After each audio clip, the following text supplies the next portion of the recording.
They say the most dangerous enemy is the one wearing a familiar face. I had to lose everything to learn that lesson, when a simple family dinner turned into a stage play and I was the only fool who hadn't been given the script.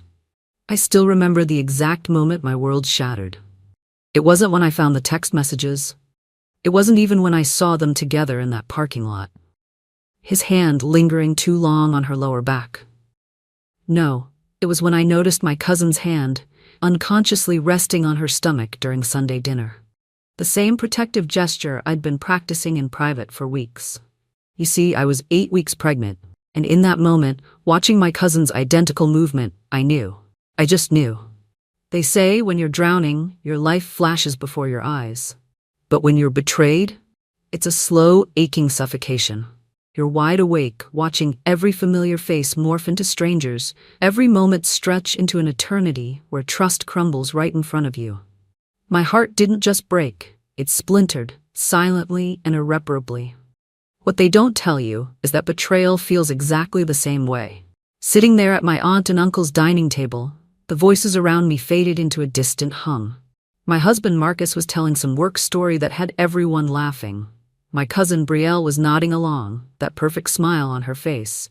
And my aunt, my aunt was looking between them expression, with this strange knowing expression. "Are you okay, sweetie?" My uncle's voice pulled me back. "You've barely touched your food." All eyes turned to me, including theirs. Marcus's concerned face, my cousin's suddenly rigid posture. "I'm fine," I managed to say, "just feeling a little nauseous lately." Marcus squeezed my hand under the table. "We should probably tell them," he said with a smile that once made my heart race. "We're expecting." The cheers erupted. My aunt clasped her hands together in delight, my uncle stood to hug me, but I couldn't take my eyes off my cousin. The color had drained from her face completely. "Brie, aren't you happy for your cousin?" my aunt prompted, noticing her silence. Brielle's smile was brittle. "Of course I am. It's wonderful news." The way she avoided my eyes, the way her hands still hovered protectively over her own abdomen, I excused myself to the bathroom, locked the door, and slid down against it. My body felt like it was folding inward, too heavy with shock to even cry at first. I sat there frozen, my chest hollow, as if every beat of my heart was pushing me further into the realization I never wanted to face. My hands were shaking so badly I could barely pull up the text message thread I'd discovered last week, but had been too terrified to fully read. I scrolled up past the recent mundane exchanges to 3 months back. "Marcus, we need to talk about what happened." "Nothing to talk about. It was a mistake." Marcus. 3 times isn't a mistake. I pressed my fist against my mouth to keep from screaming. 3 times. While I was at that medical conference in Toronto. In our bed, probably the bed where we'd been trying for a baby for 2 years. More scrolling revealed everything. The affair had started 6 months ago, around the time Marcus had started working late.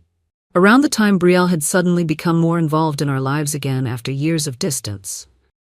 But there was worse to come. So much worse. "Mom almost caught me leaving your house yesterday." "What did you tell her?" "That I was dropping off some documents." I don't think she believed me. And then from just 8 weeks ago, "I'm late." "Are you sure?" 2 weeks. "This can't be happening." "Take a test." "Now, it's positive I'm pregnant. What are we gonna do?" I couldn't breathe. The bathroom walls were closing in. My cousin was pregnant with my husband's baby. At the same time, I was finally pregnant, after years of trying, of hormone shots, of surgeries and disappointments. It felt like some cosmic joke, the cruelest kind, and I was the punchline. I clutched my stomach, silently apologizing to the life inside me for the storm I was about to bring us into. A knock on the door startled me. "Honey, are you okay in there?" My aunt's voice. Concerned but somehow off.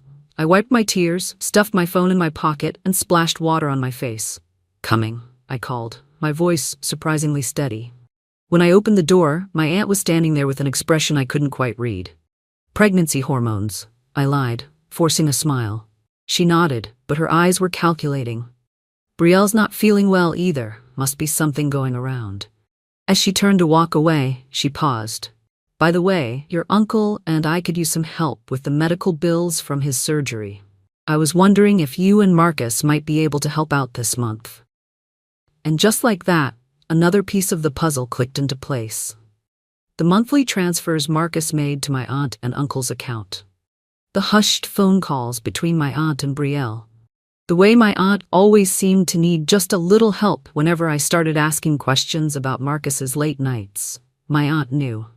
She had known all along, and suddenly, every excuse, every whispered conversation, every moment that had once seemed random or innocent fell into horrifying clarity.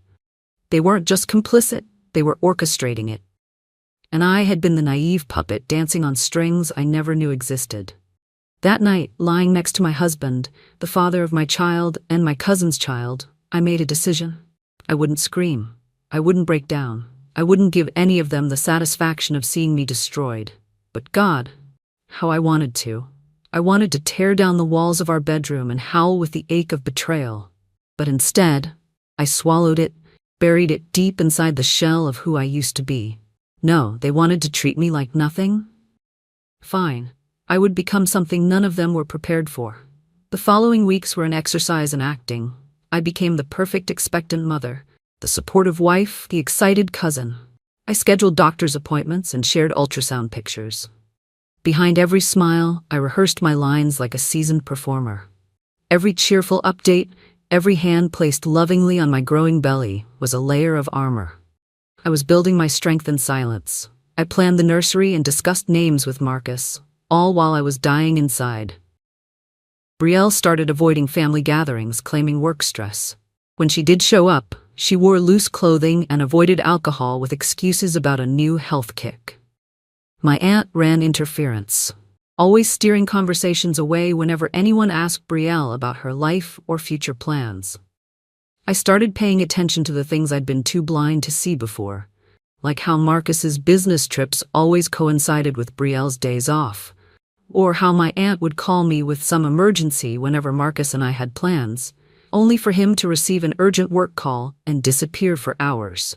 One night in bed, Marcus reached for me, his hand caressing my slightly rounded belly. "You're going to be an amazing mother," he whispered. "Our baby is so lucky." I wanted to vomit. Instead, I smiled in the darkness and asked, "Do you think Brielle will ever have kids?" His hand froze momentarily on my stomach. I don't know. She's never seemed the maternal type." "Really?"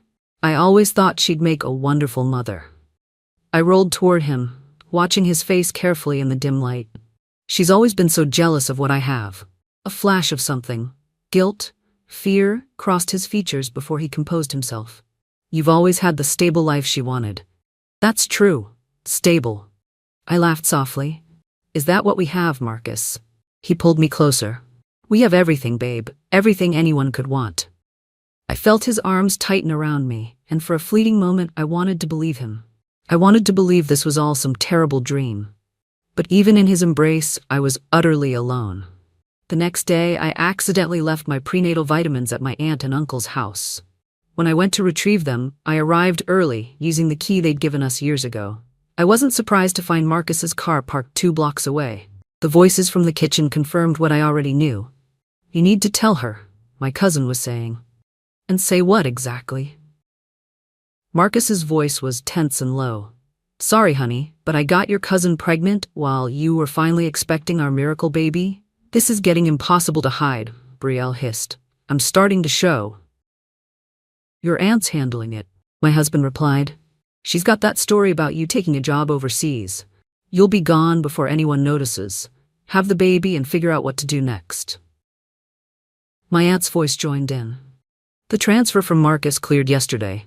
I found a nice place in Arizona where you can stay. No one will know you there." "And what about my baby?" Brielle asked, her voice breaking. "Our baby," Marcus said. "We'll figure it out."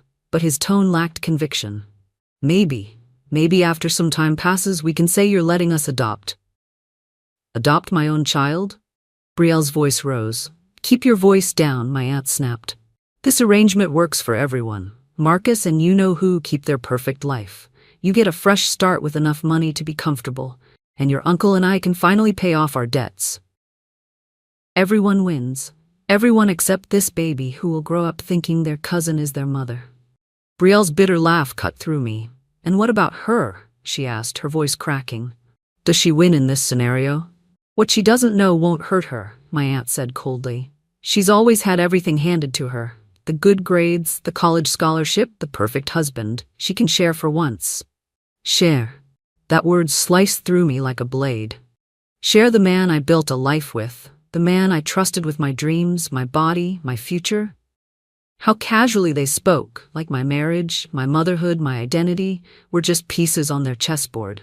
I backed away silently, my hand covering my mouth to stifle any sound. Share? Share my husband? My life? The father of my child? I'd given everything to this family.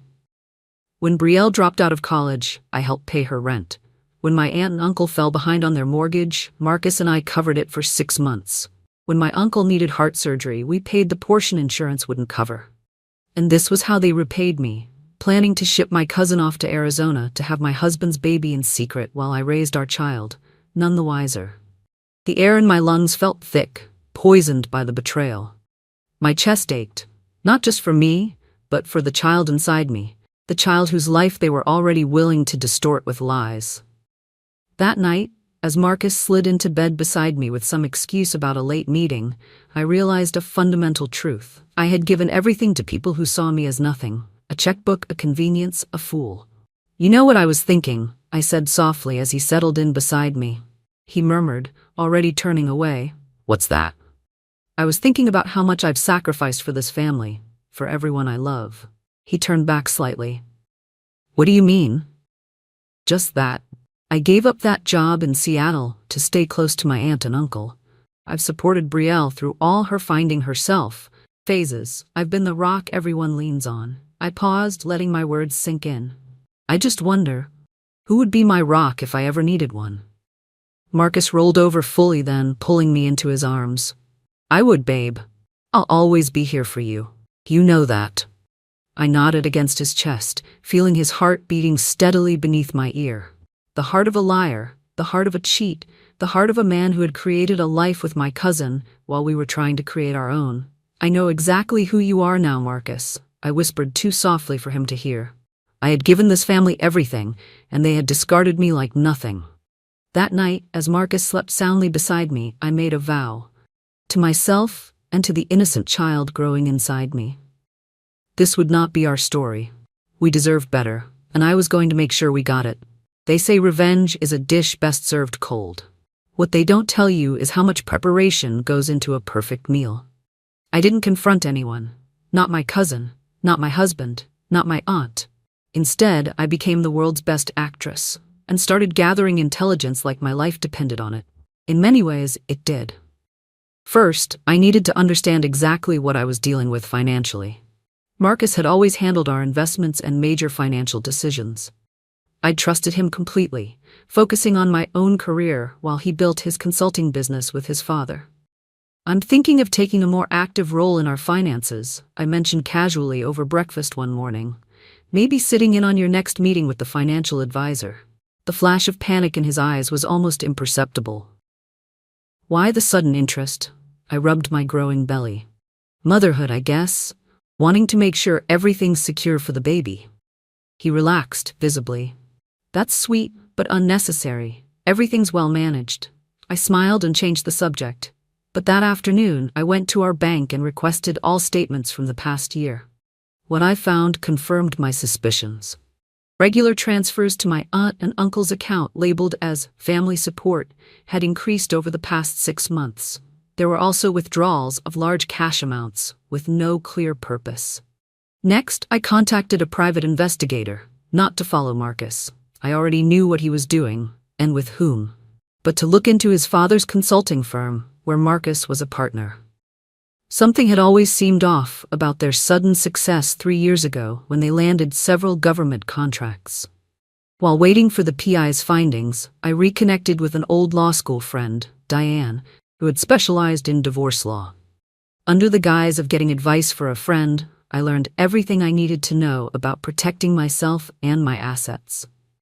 Your friend should document everything, Diane advised over coffee. And I mean everything. Dates, times, photos, financial records. The more evidence, the better position she'll be in. I nodded, taking mental notes. And what about shared business interests? Diane's eyebrow raised slightly. Those can get complicated, especially if there's questionable business practices involved. 2 weeks later, the PI delivered his report. Marcus's father's company was indeed in trouble, serious trouble. They'd misrepresented credentials to obtain government contracts and were under investigation.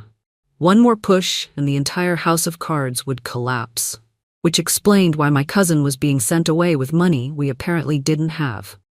They were preparing for financial ruin and making contingency plans that didn't include me. But the most valuable information came from an unexpected source. My father-in-law's secretary, Margaret. She'd always had a soft spot for me and disapproved of how her boss conducted business. Over lunch, where I claimed I was surprising Marcus with an anniversary gift related to the company, she revealed that the business was secretly for sale at a fire sale price. "They're desperate," she whispered. "The investigation is further along than they're admitting. Your father-in-law is trying to sell before everything collapses." That night, I called the one person I knew I could trust. My godmother, Eleanor. She'd been my mother's college roommate before their falling out years ago. A falling out I now suspected had something to do with my mother's moral flexibility. Eleanor had built a successful investment firm and had always told me to call if I ever needed anything.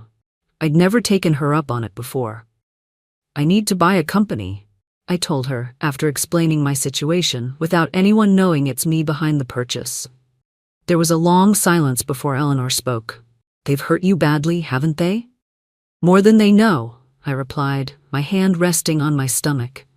"Then let's make sure they find out," she said firmly. Over the next month, Eleanor created a shell company that made an offer for my father-in-law's business. Meanwhile, I opened separate bank accounts and began transferring portions of my savings, careful to leave our joint accounts appearing normal. I also discovered something that made everything fall into place. My cousin had always been secretly in love with Marcus, even when we were dating in college. My old journals contained entries about her strange behavior around him. Comments she'd made, ways she'd tried to undermine our relationship. I dismissed it then as harmless jealousy. Now I saw it for what it was, a decade-long obsession. And my aunt had enabled it, encouraged it, even. All those times she'd suggested I was too focused on my career to be a good partner to Marcus. The subtle criticisms of my choices while praising Brielle's free spirit. The pointed comments about Marcus needing someone who put him first. They'd been laying groundwork for years. As Christmas approached, my plan crystallized.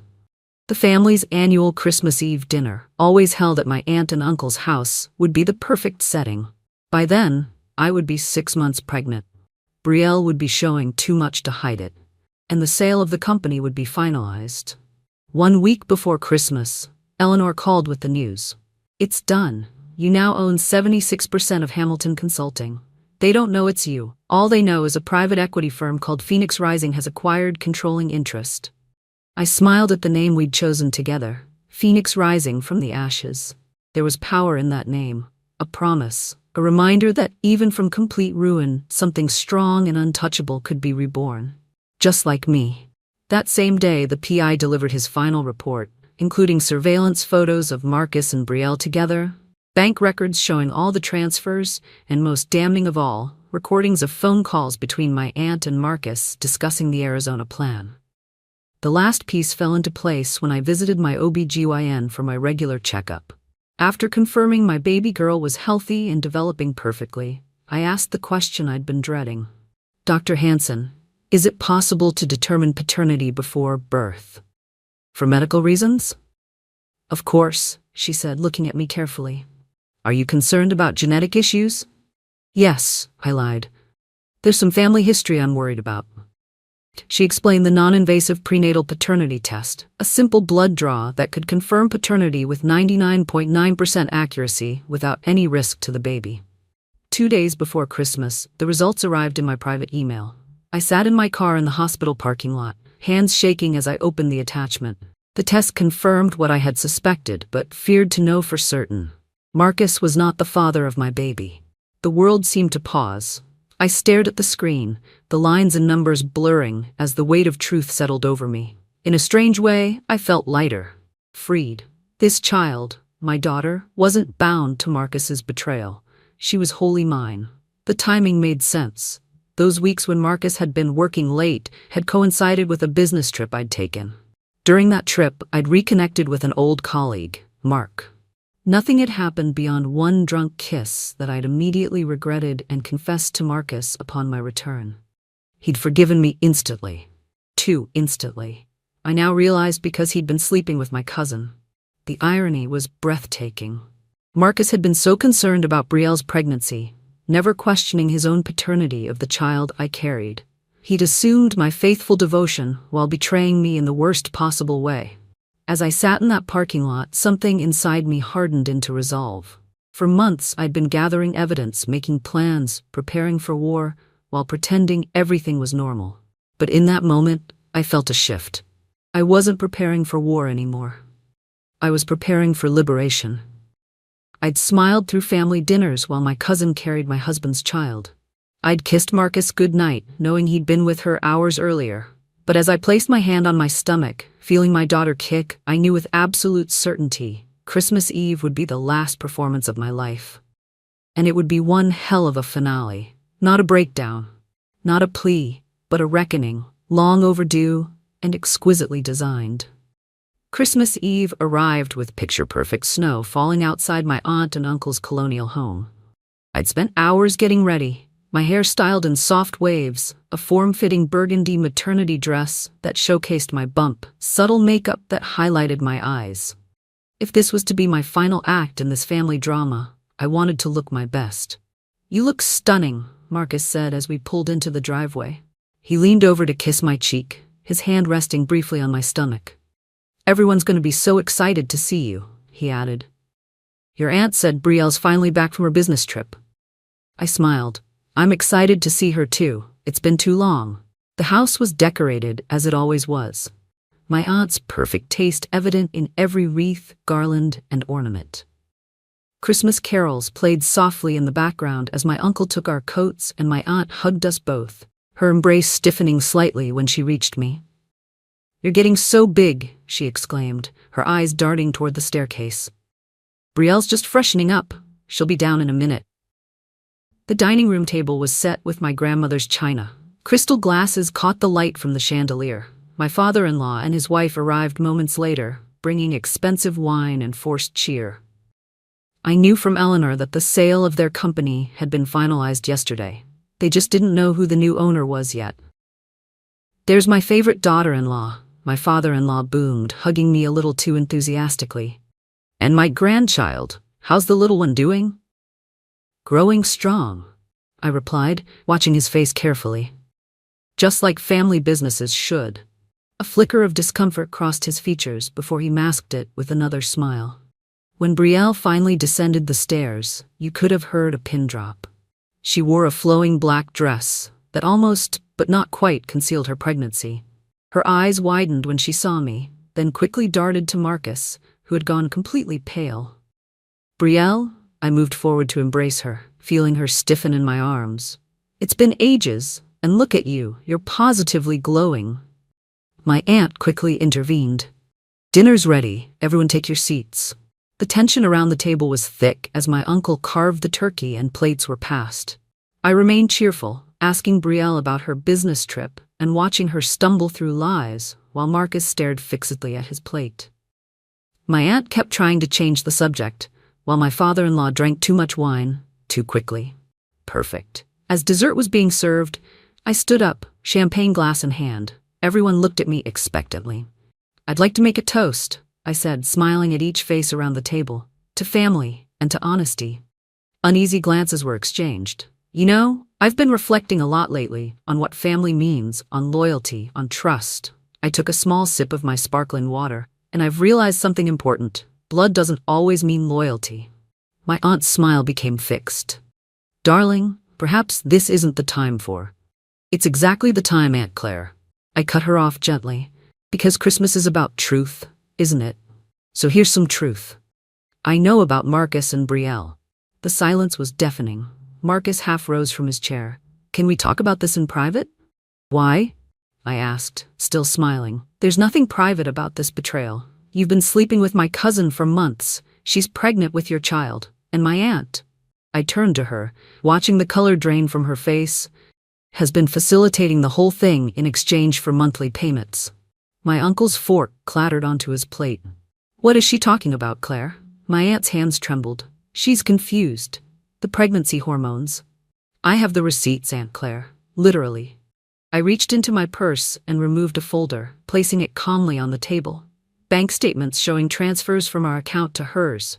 Phone records, text messages, even some rather interesting recorded conversations about sending Brielle to Arizona to have her baby in secret.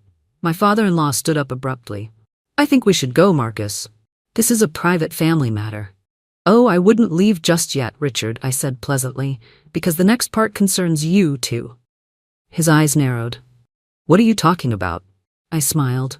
"Phoenix Rising. Does that name mean anything to you?" The blood drained from his face so quickly, I thought he might faint. That's the company that bought us out," he stammered. "Correction, that's my company." I let the words sink in. "I'm your new boss, Richard, and Marcus is too. Assuming either of you still have jobs after the federal investigation into your fraudulent contract bids concludes." Marcus stood up so fast his chair fell backward. "You can't be serious. How could you possibly afford it?" "Let's just say I have friends in high places who recognize a good investment opportunity. Especially when said investment comes with enough documentation of fraud to either clean house and rebuild or let the company burn to the ground." I turned to my husband. "Your choice, really." Brielle began to cry, her hands cradling her stomach. "I never meant for this to happen," she sobbed. "Yes, you did," I replied calmly. "You've wanted Marcus since college, and Aunt Claire helped you get him, didn't she? Just like she's helped you get everything you've ever wanted." My uncle looked between my aunt and cousin, realization dawning on his face. "Claire, is this true?" My aunt's composure finally cracked. "She's always had everything. The perfect grades, the perfect career, the perfect husband. Brielle deserves something of her own." "So you sold me out?" I said quietly. "Your own daughter." "We were going to take care of you," Marcus interjected desperately. "You would never have known." "And that makes it better?" I laughed, a sound empty of humor. "That you were all going to continue lying to me for the rest of my life?" I placed my hand on my stomach, feeling my daughter kick, as if in agreement. The betrayal was so complete, so thorough, it almost felt rehearsed. And in some twisted way, maybe it had been. "Well, here's something none of you know," I continued. "This baby isn't Marcus's." Marcus's face contorted. "What are you talking about? Of course she's mine." I slid another piece of paper across the table. "Paternity test says otherwise." "Remember when I confessed to kissing Mark during my Toronto trip? Well, it was slightly more than a kiss, and while I regretted it immediately, it seems the universe has a sense of humor." The look of betrayal on Marcus's face almost made me laugh. The hypocrisy was breathtaking. He had played judge and executioner over my single moment of weakness while hiding months of infidelity with my cousin. "So here's what's going to happen," I said, standing up straight. "I'm filing for divorce tomorrow. I'll be taking control of Phoenix Rising and conducting a full audit of Hamilton Consulting. Anyone who wants to keep their job will cooperate fully with the federal investigation." I turned to my aunt and uncle. "The monthly payments stop today. You'll need to figure out your financial problems on your own." Finally, I looked at my cousin. "As for you, Brielle, you're welcome to Marcus. You two deserve each other. But don't come looking for sympathy or support when he eventually does to you what he did to me." My voice didn't shake. My hands didn't tremble. I was done being their pawn. I gathered my purse and coat. The silence around the table was absolute. "Merry Christmas, everyone," I said. "Consider this my gift to you all, the truth." As I walked toward the door, my uncle called out, "Wait, where are you going?" I turned back one last time, looking at the family that had betrayed me so completely. "I'm going home, Uncle Peter, to start over, to build a life where I'm valued, not exploited, where loyalty means something." I rested my hand protectively over my bump. My daughter deserves better than this family, and so do I. The door closed behind me with a satisfying click, muffling the chaos erupting inside. As I walked to my car through the gently falling snow, I felt something I hadn't expected: peace. They had treated me like nothing. But I had become everything. Spring came early that year. As the cherry blossoms bloomed outside my new apartment windows, I sat in the nursery rocking chair, holding my week-old daughter Lily. Her tiny fingers wrapped around mine as she slept, peaceful and perfect. The aftermath of my Christmas Eve revelation had been exactly as chaotic as I'd expected. The media got wind of the federal investigation into Hamilton Consulting, and the story made local business headlines. My father-in-law ultimately took a plea deal, avoiding jail time but paying substantial fines. Marcus, stripped of his partnership, had to start over at a much smaller firm. My divorce was finalized in record time, with Marcus too afraid of further scandal to contest any of my terms. The company, now truly mine, was being restructured under Eleanor's mentorship. We'd managed to salvage the legitimate parts of the business, while discarding the fraudulent practices that had kept it afloat.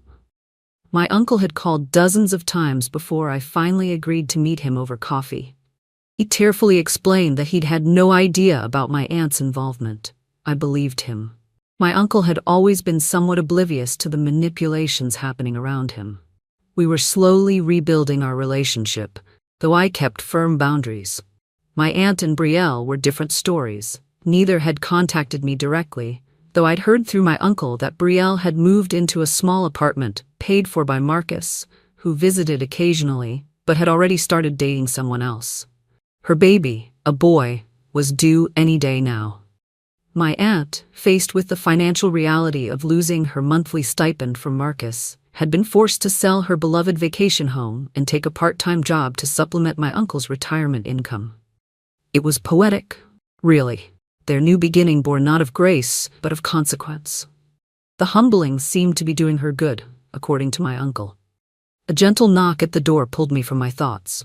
Mark stood there, 2 cups of tea in hand. "Thought you might need this," he whispered, careful not to wake Lily. We'd reconnected properly after my separation from Marcus. The guilt we both felt over our one-night indiscretion had evolved into honest conversations, then friendship, and eventually something deeper. He'd been there through my pregnancy, asking for nothing, offering everything. He had seen me at my lowest, broken, uncertain, afraid, and still he stayed. Not because he had to, but because he chose to. That kind of quiet loyalty had become my anchor. "How are my girls doing?" he asked, setting the tea down and kneeling beside the rocking chair.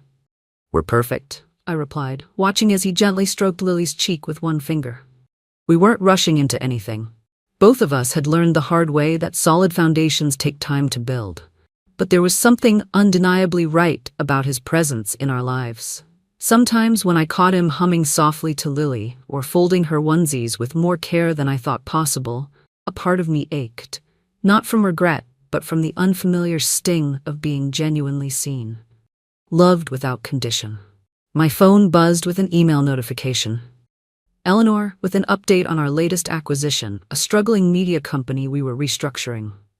"Business can wait," Mark said, noticing my glance at the phone. "You're still supposed to be on maternity leave, boss lady." I smiled. Old habits. The truth was I loved my new role. Taking a company in distress and rebuilding it into something strong and ethical was deeply satisfying. Each success felt like further proof that I was more than what my family had tried to reduce me to. "I got a call from your cousin yesterday," Mark said carefully. My body tensed. Even after everything, her name still stirred something sharp in my chest. Not just pain, but a hollow kind of sorrow for the bond we'd destroyed. "What did she want?" "To apologize. She asked if she could see you, meet Lily." He watched my face closely. "I told her I'd pass along the message, but the decision was entirely yours." I looked down at my daughter, her face so peaceful in sleep. "How do you let someone back in after they've burned everything down?" "Maybe someday," I said finally. "But not yet. She has to figure out her own life first, without me cleaning up her messes." Mark nodded, understanding in his eyes. He'd never pushed me to reconcile before I was ready. Later that night, with Lily asleep in her bassinet and Mark dozing beside me, I thought about how differently everything had turned out from what I'd planned. A year ago, I'd been living what I thought was the perfect life, with a husband I believed loved me, surrounded by a family I trusted completely. The loss of those illusions had been devastating. But in their place, something stronger had grown. A life built on truth rather than convenience. Relationships based on mutual respect rather than obligation. A daughter who would grow up knowing her mother was not someone who could be discarded or replaced. My phone lit up with a text from my uncle. Thinking of you and Lily tonight. Proud of the mother you've become. Love, Uncle Peter. I smiled and texted back, love you too. Lunch next Sunday? Setting down my phone, I gazed out at the city lights twinkling below my window. The path forward wasn't completely clear yet, but for the first time in a long time, I was excited to discover where it might lead. They had treated me like nothing, but I had rebuilt myself into everything I was meant to be. And that, perhaps, was the best revenge of all. Dear friend, life doesn't always give us fair choices. Sometimes it hands us broken trust, betrayal, and grief so deep it numbs the soul. But what defines us is not what we suffer, it's how we rise. The Stoics believed that we cannot control what happens to us, only how we respond. And in choosing dignity over revenge, clarity over chaos, truth over illusion, we reclaim our power. So if you've ever felt like nothing, I hope you remember, you are capable of becoming everything. Your scars aren't shameful, they are symbols of survival and strength. With love, the woman who chose peace over pity and power over pain.